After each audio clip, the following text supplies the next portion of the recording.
Hello नमस्कार।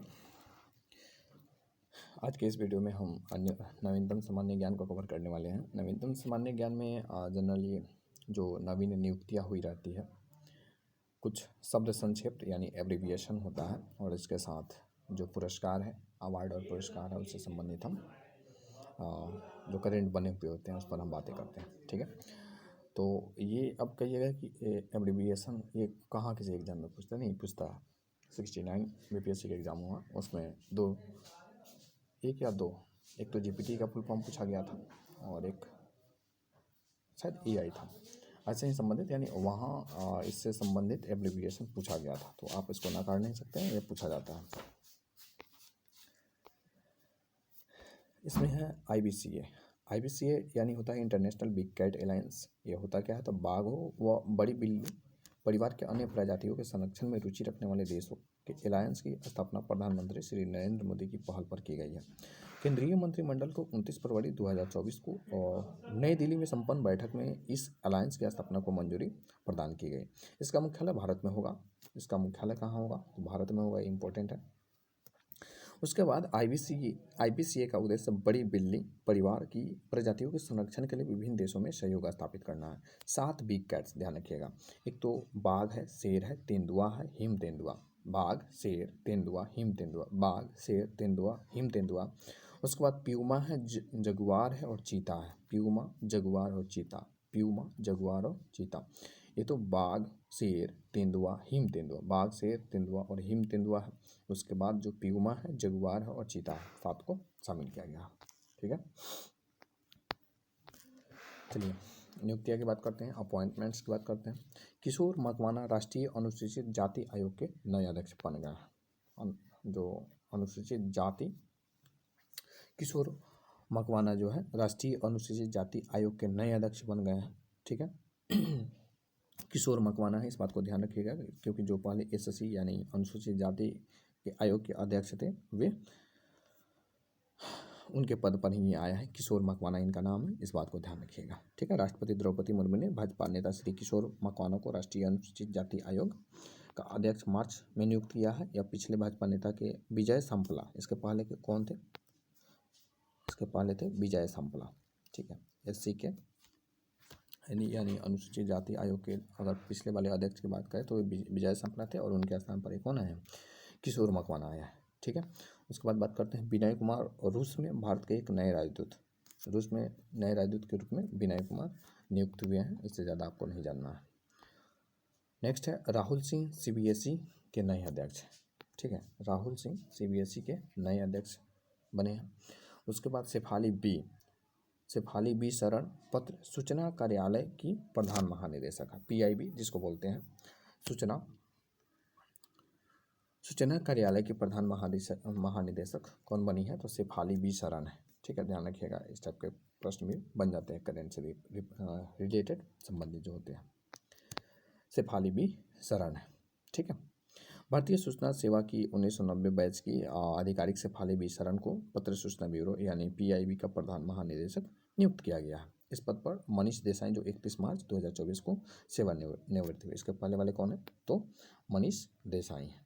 ठीक है, पहले वाले कौन है और अभी कौन नियुक्त हुए हैं, इस बात को ध्यान रखिएगा, थोड़ा सा इंपॉर्टेंट हो जाता है।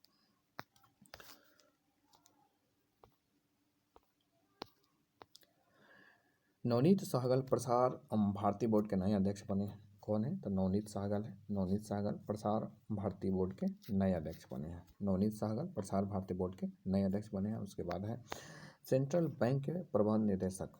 सेंट्रल बैंक के प्रबंध निदेशक कौन बने हैं, एम.वी. राव बने हैं। एम.वी. राव सेंट्रल बैंक के प्रबंध निदेशक बने हैं। भारतीय बैंक सेंट्रल बैंक के प्रबंध निदेशक एम.वी. राव भारतीय बैंक संघ के नए अध्यक्ष बने हैं। आईबीए के नए अध्यक्ष बने हैं। भारतीय बैंक संघ के नए अध्यक्ष कौन बने हैं, जो कि पहले सेंट्रल बैंक के प्रबंध निदेशक रह चुके हैं, एम.वी. राव है। ठीक है, एम.वी. राव है।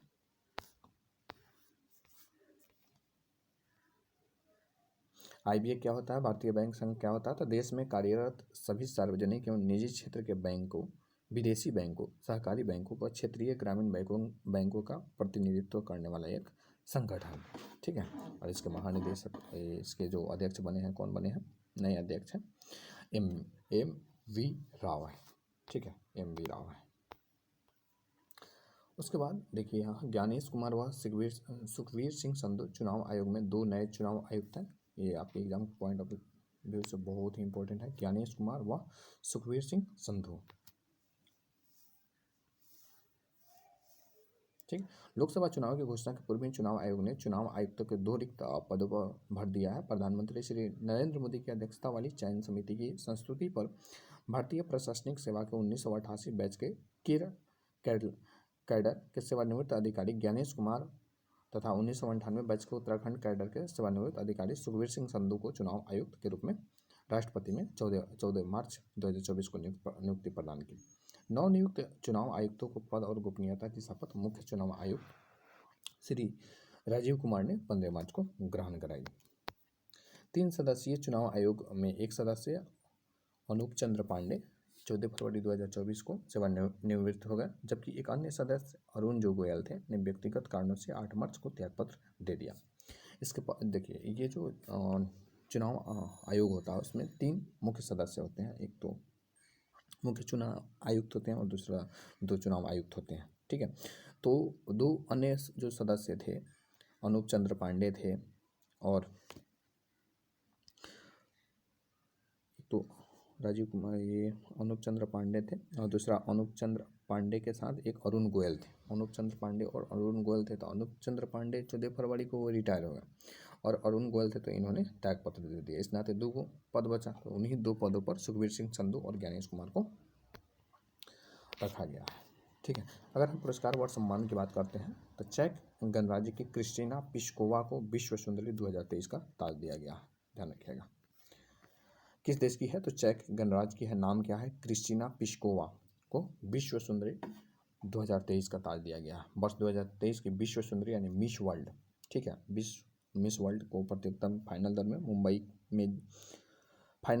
जो कि मुंबई में जियो वर्ल्ड कन्वेंशन सेंटर 9 मार्च 2024 को आयोजित हुआ था। विश्व सुंदरी प्रतियोगिता में यह 71वां आयोजन था और इस प्रतियोगिता का ताज चेक गणराज्य की क्रिस्टीना पिस्कोवा ने जीता। इसके पहले यानी 2022 की बात करें तो विश्व सुंदरी पोलैंड की कैरोलिना बिलावास्का थी। कैरोलिना क्या थी? बिलावास्का थी। उन्होंने विश्व सुंदरी का ताज पहनाया था। इनको पहनाया 112 देशों की सुंदरियां इस वर्ष की प्रतियोगिता में शामिल थे। अगर हम भारत की बात करें तो भारत का क्या हुआ, मतलब इसमें कोई नहीं निकला क्या, तो उसकी बात करते हैं। तो भारत की प्रतिभागी सिनी सेठी शीर्ष 4 में जगह नहीं बना पाई। तो सिनी सिटी थी शीर्ष 4 में भी जगह नहीं बना पाई। 28 वर्षों के अंतराल के पश्चात इस वर्ष 71वीं विश्व सुंदरी प्रतियोगिता की मेजबान भारत ने की और विश्व सुंदरी प्रतियोगिता की मेजबान चूँकि मुंबई भारत में हुआ। इससे पहले 1926 में बेंगलुरु में इस प्रतियोगिता का आयोजन किया गया था। 1996 में, ध्यान रखिएगा इसको, इस बात को भी। ठीक है, 1996 में और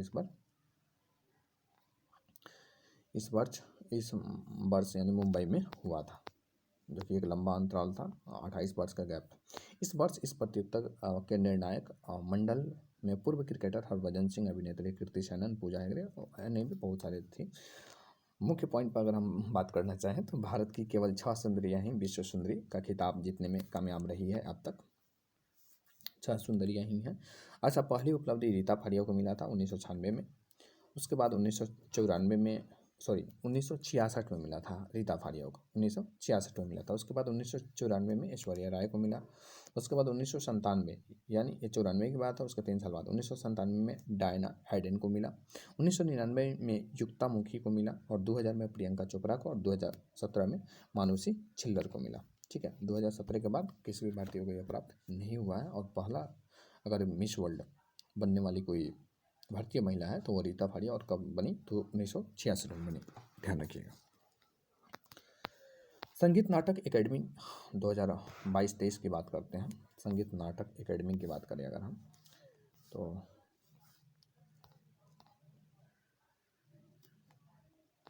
संगीत नाटक एकेडमी, संगीत नाटक एकेडमी नाटक कर रहा है।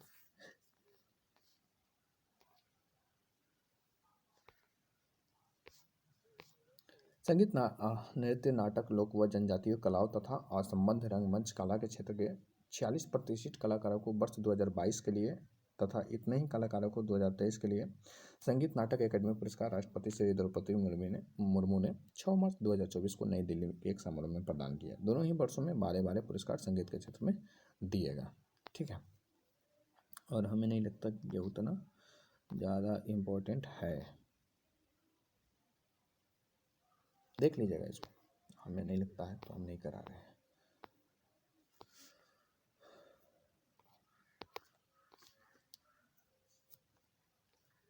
Economic times corporate excellence award 2023 की अगर हम बात करें तो इकोनॉमिक्स टाइम्स के उद्योग व्यापार जगत के वर्ष 2023 के प्रतिष्ठित कॉर्पोरेट एक्सीलेंस पुरस्कारों का वितरण मार्च 2024 में किया गया है। विदेश मंत्री एस जयशंकर को business reformer of the year का सम्मान दिया गया है। Business reformer of the year का सम्मान विदेश मंत्री एस जयशंकर को दिया गया है। टाइटन के प्रबंध निदेशक यानी MD CK वेंकटरमन को business leader of the year, ठीक है, business leader of the year दिया गया है। तथा DAQ इंडिया की CEO व MD हीना नागराजन को business woman of the year, Hema Nagarajan को business woman of the year का पुरस्कार दिया गया है। लाइफ टाइम अचीवमेंट पुरस्कार L&T के मानद चेयरमैन AM नाइक को दिया गया है। ठीक है, लाइफ टाइम अचीवमेंट पुरस्कार AM नाइक को दिया गया है। उसके बाद अगर बात करते हैं वर्ष 2023 के लिए दिए गए इन पुरस्कारों की सूची निम्नलिखित है। बिजनेस, हाँ वही है, शॉर्ट में दिया गया है, ठीक, देख सकते हैं आप। Business reformer of the year S Jaishankar है। माननीय विदेश मंत्री business leader of the year है CK Venkataraman. And entrepreneur of the year है रमेश जूनिया। अगर आगे बात करते हैं business women of the year तो हीना नागराजन है, जो ऑलरेडी हम लोग देख चुके हैं। Okay sorry. Company of the year की बात करें तो भारतीय स्टेट बैंक है। Emerging company of the year की बात करें तो अडानी ग्रीन एनर्जी है, ध्यान रखिएगा, अडानी ग्रीन एनर्जी जो emerging company of the year है। Conscious corporate of the year की बात करें तो HDFC बैंक है। Global Indian for the year की बात करें तो लीना नायर है। ठीक है,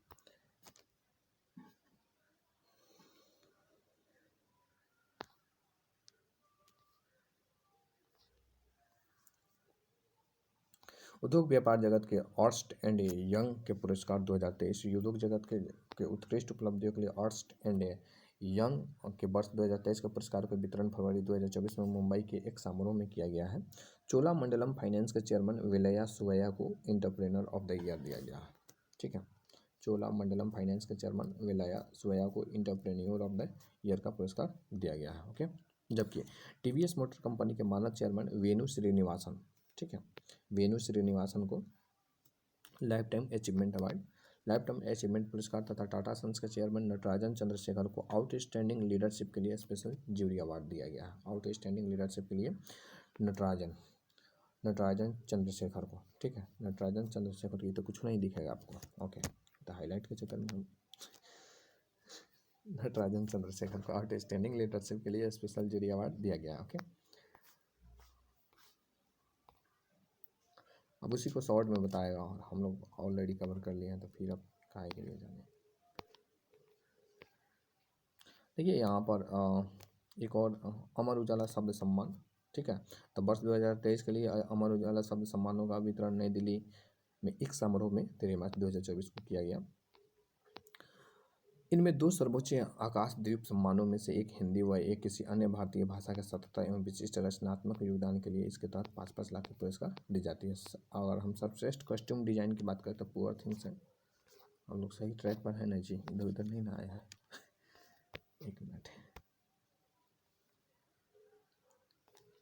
नहीं ट्रैक गड़बड़ हो गया था, सॉरी, यही हर बारी में गड़बड़ी हो जाता है। हाँ, तो वही बात कर रहे थे, तो आइए दूसरी बात को कंटिन्यू करते हैं। हिंदी में विशिष्ट रचनात्मक योगदान के लिए सर्वोच्च शब्द सम्मान आकाशद्वीप सम्मान इस वर्ष प्रख्यात कवि एवं कथाकार विनोद कुमार शुक्ल को दिया गया। ठीक है, सर्वोच्च शब्द सम्मान आकाशद्वीप सम्मान इस वर्ष प्रख्यात कवि एवं कथाकार विनोद कुमार शुक्ल को दिया गया है। हिंदीतर भाषाओं में यह मलयालम साहित्यकार व फिल्मकार MT वासुदेवन नायर को दिया गया है। मलयालम साहित्यकार एवं फिल्मकार के रूप में MT वासुदेवन को दिया गया है अमर उजाला। वर्ष 2023 के शब्द सम्मानों की पूरी सूची निम्नलिखित है, जो कि यहाँ पर दिया गया है। हमने अगर आपको देखना है तो हिंदी एवं हिंदीतर भाषा में सतत एवं विशिष्ट रचनात्मक योगदान के लिए आकाशदीप सम्मान जो है 5-5 लाख दिया जाता है। हिंदी के लिए विनोद कुमार शुक्ला है और हिंदीतर भाषाओं के लिए यानी हिंदी के अलावा MT वासुदेवन नायर है। ठीक है, आकाशदीप सम्मान है।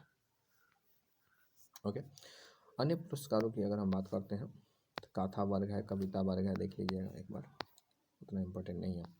बाफ्टा पुरस्कारों की तरह ऑस्कर पुरस्कारों में भी फिल्म ओपेनहाइमर की धूम सर्वाधिक 7 पुरस्कार मिले। बहुत इंपॉर्टेंट है एग्जाम के पॉइंट ऑफ व्यू से। ऑस्कर मिला है किसको? ओपेनहाइमर को, और इसके अलावा सर्वाधिक 7 पुरस्कार ओपेनहाइमर को ही मिला है। ठीक है, और ओपेनहाइमर को मिला है तो बहुत ही इंपॉर्टेंट बन जाता है। कुल मिलाकर 23 श्रेणियों में ऑस्कर पुरस्कार इस वर्ष दिए गए हैं। क्रिस्टोफर नोलन को दिया गया सर्वश्रेष्ठ निर्देशक का क्रिस्टोफर नोलन को सर्वश्रेष्ठ निर्देशक का सम्मान दिया गया। उसके बाद एमा स्टोन को सर्वश्रेष्ठ अभिनेत्री का सम्मान दिया गया और किलियन मर्फी को दिया गया है सर्वश्रेष्ठ अभिनेता का सम्मान। ओके, आइए यहाँ डायरेक्ट हम टू द पॉइंट बात करते हैं। किसकी? ऑस्कर पुरस्कार की। सर्वश्रेष्ठ फिल्म कौन है? तो ओपेनहाइमर है। सर्वश्रेष्ठ फिल्म कौन है? तो ओपेनहाइमर है। निर्देशक कौन निर्देशित किया था? Christopher Nolan. बहुत VBI है, इसको रट लीजिएगा, याद कर लीजिएगा, लिख लीजिएगा, छाप लीजिएगा, जैसे याद हो वैसे याद कर लीजिएगा। ठीक है, बहुत ही इंपॉर्टेंट है। सर्वश्रेष्ठ अभिनेत्री कौन है? तो एमा स्टोन है। सर्वश्रेष्ठ अभिनेत्री कौन है? एमा स्टोन है। और ध्यान रखने वाली बात है, एमा स्टोन इस ओपेनहाइमर की नहीं है, ओपेनहाइमर की हीरोइन नहीं है। ये जो अभिनेत्री है यह पुअर थिंग्स की अभिनेत्री है। ओके, सर्वश्रेष्ठ अभिनेता का पुरस्कार मिला है किलियन मर्फी को। ये मर्फी या बर्फी भाई ये ओपेनहाइमर के हैं। ठीक है, मैनहट्टन परियोजना जो चला था ओपेनहाइमर के नेतृत्व में उसी से संबंधित है, ये ध्यान रखिएगा इस बात को। सर्वश्रेष्ठ निर्देशक किसको मिला है? तो क्रिस्टोफर नोलन को मिला है। और आपको पता है क्रिस्टोफर नोलन कौन है? तो ओपेनहाइमर का डायरेक्टर है। यानी यहाँ तो स्पष्ट कर दिया है। सर्वश्रेष्ठ ओरिजिनल सॉन्ग की बात करें तो what was I made for Barbie है। सर्वश्रेष्ठ सपोर्टिंग अभिनेता कौन है? तो रॉबर्ट डाउनी जूनियर है। सर्वश्रेष्ठ अब उतना है नहीं कुछ याद करने का, जो था वो हो गया है। हाँ, थोड़ा सा ये इंपॉर्टेंट है, देख लीजिएगा कभी कभी यहाँ से भी। सर्वश्रेष्ठ सिनेमेटोग्राफी कौन है? तो ओपेनहाइमर है। सर्वश्रेष्ठ documentary feature film under 20 days in Mariupol कौन है? हाँ, ये डॉक्यूमेंट्री फीचर फिल्म है 20 डेज इन मोरियोपोल, ध्यान रखिएगा। सर्वश्रेष्ठ डॉक्यूमेंट्री शॉर्ट फिल्म का कौन है? तो द लास्ट रिपेयर्स ऑफ। सर्वश्रेष्ठ फिल्म एडिटिंग ओपेनहाइमर है। सर्वश्रेष्ठ विजुअल इफेक्ट गॉडजिला -1। सर्वश्रेष्ठ इंटरनेशनल फीचर फिल्म का नाम द जोन ऑफ इंटरेस्ट है। द जोन ऑफ इंटरेस्ट है। ओके,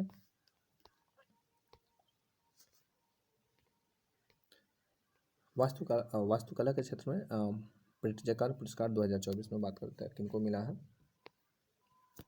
वास्तुकला के क्षेत्र में वर्ष 2024 का प्रतिष्ठित प्रिट्जकर पुरस्कार जापान के आर्किटेक्ट एवं सामाजिक कार्यकर्ता रीकेन यामामोटो, ठीक है, रीकेन यामामोटो को मिला है। रीकेन यामामोटो को प्रदान करने की घोषणा मार्च 2024 में की गई है। वास्तुकला के क्षेत्र में नोबेल पुरस्कार के तुल्य माने जाने वाले इस पुरस्कार से सम्मानित किए जाने वाले वह जापान के 9वें आर्किटेक्ट हैं। इसके तहत पदक के साथ $1 लाख की राशि प्रदान की जाती है। 6 वर्ष पूर्व 2018 में यह पुरस्कार भारत के वास्तुकार बालकृष्ण दोषी को दिया गया। 2018 में बालकृष्ण दोषी को दिया गया था, जो इस पुरस्कार से सम्मानित पहले व एकमात्र भारतीय वास्तुकार है। ठीक है, ध्यान रखिएगा, क्योंकि आप भारत में रहते हैं तो बालकृष्ण दोषी को भूल मत जाइएगा। ओके, बालकृष्ण क्या बात, नाम भी बहुत अच्छा है, आप कहाँ भूलिएगा इसको। और उनसे बड़ा कौन आर्किटेक्ट हो सकता है? वही तो पूरे जीवों को आर्किटेक्ट करते हैं। वैज्ञानिक अनुसंधान हेतु GD बिरला पुरस्कार, वैज्ञानिक अनुसंधान हेतु GD बिरला पुरस्कार बांट दिया गया है, देख लीजिएगा। गणित के क्षेत्र में वर्ष 2024 का एबेल पुरस्कार, गणित के क्षेत्र में वर्ष 2024 का एबेल पुरस्कार जो मिला है फ्रांसीसी गणितज्ञ प्रोफेसर मिशेल तालाग्रांड को प्रदान करने की घोषणा Norwegian academy of science and letters के द्वारा किया गया है। गणित के क्षेत्र में एबेल पुरस्कार। ओके, हम क्या कर देंगे, चश्मा फोड़ रहेगा ना जी, आपका नहीं फोड़ेंगे।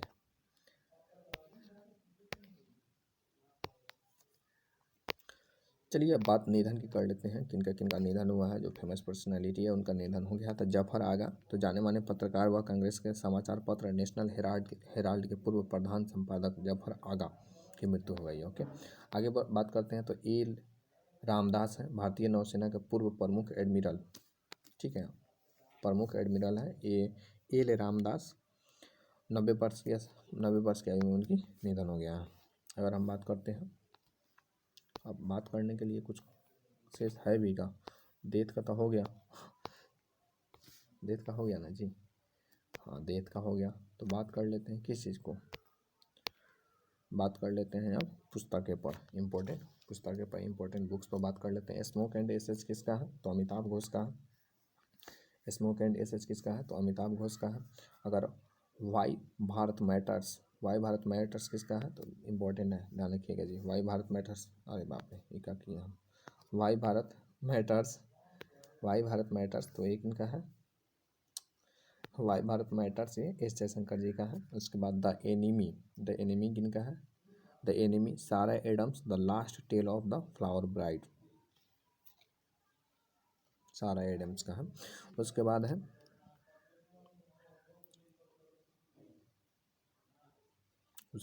है ऑल द डेंजरस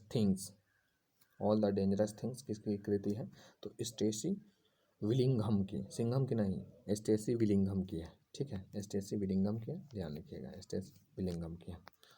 तो ये तो हो गया, मतलब इम्पोर्टेंट जो बुक था।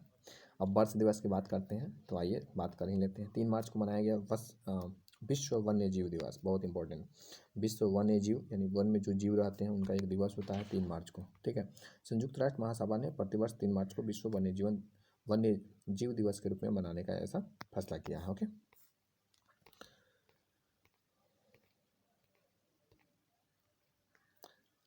फैसला और कब किया, तो 20 दिसंबर 2013 को ही अपने 68वें सत्र में किया। ठीक है, 20 दिसंबर 2013 को ही किया, 68वें सत्र में किया।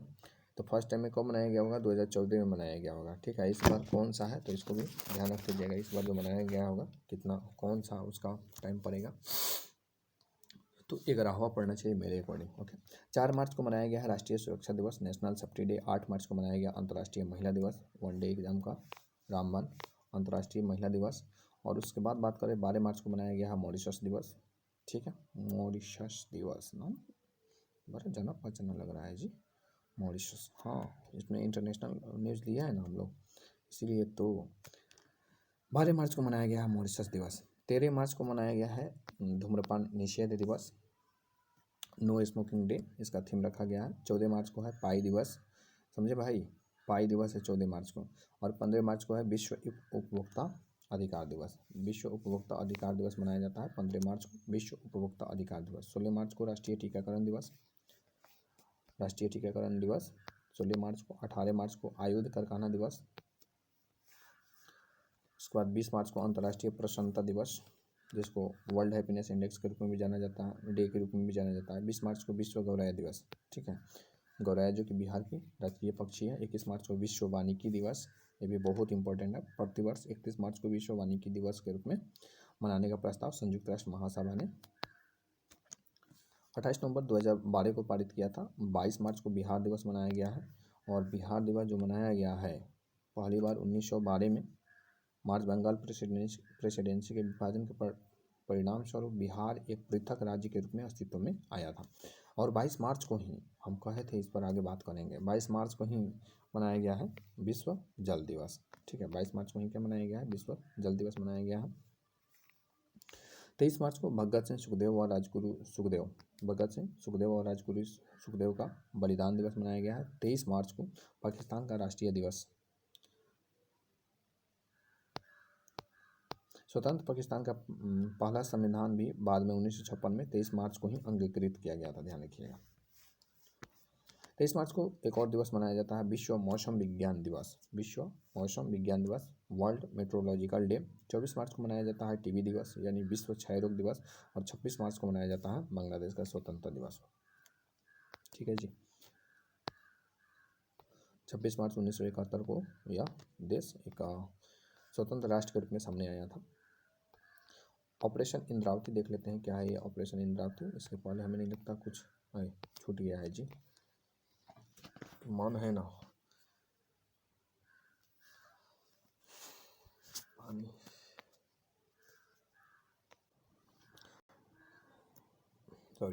27 मार्च को मनाया गया है विश्व रंगमंच दिवस। 30 मार्च को मनाया गया है राजस्थान स्थापना दिवस। तत्कालीन राजपुताना रियासतों को विलय के फलस्वरूप राज्य की स्थापना 30 मार्च 1949 को हुई थी। ठीक है।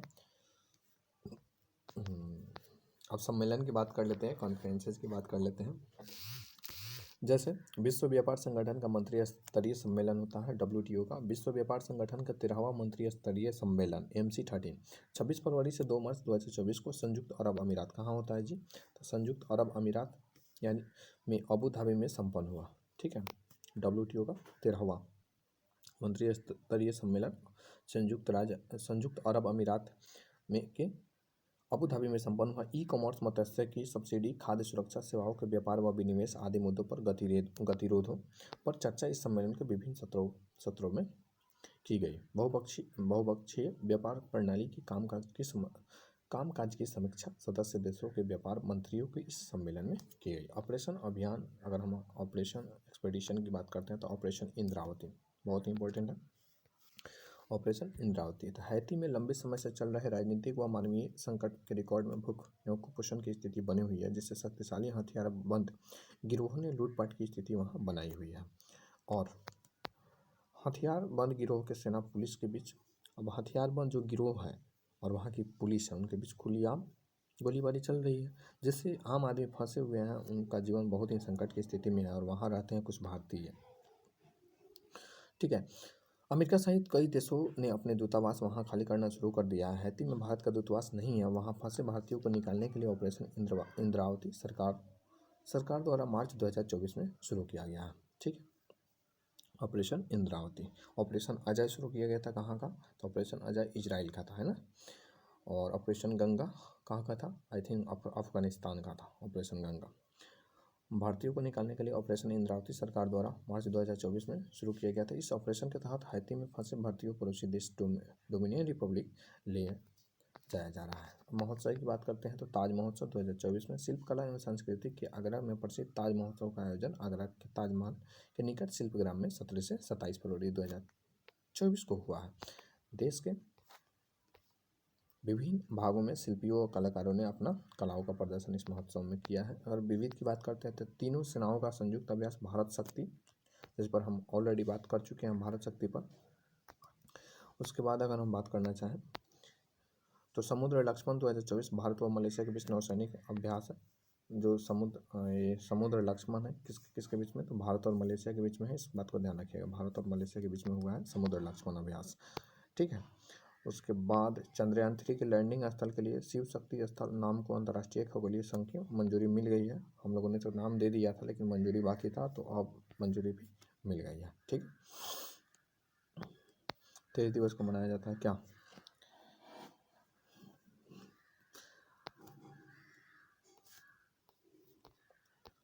चलिए आगे बात करते हैं। विविध है। सी डिफेंडर्स 2024 भारत व अमेरिका के तट रक्षकों बल का संयुक्त अभ्यास है। सी डिफेंडर्स भारत और अमेरिका के बीच का है। ठीक है। सी डिफेंडर्स।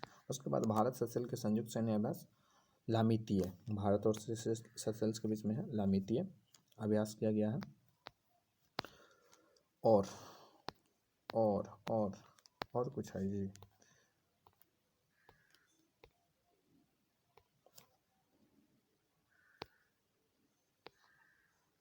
अठारहवीं लोकसभा के लिए मतदाताओं के आंकड़े हैं कि विश्व के सबसे बड़े लोकतंत्र में लोकसभा के नए चुनाव में मतदाताओं की संख्या 96.88 करोड़ है। चाहे तो फैक्चुअल डाटा है, इसको थोड़ा सा ध्यान में रखिएगा, जिसमें 49.72 करोड़ पुरुष व 47.15 करोड़ महिलाएं मतदाता शामिल है। और इसी के साथ समाप्त होता है हमारा नवीनतम सामान्य ज्ञान। अब हम खेलकूद पर नए वीडियो में बात करेंगे। तब तक के लिए पढ़ते रहिए, आगे बढ़ते रहिए। नमस्कार, जय हिंद, जय भारत।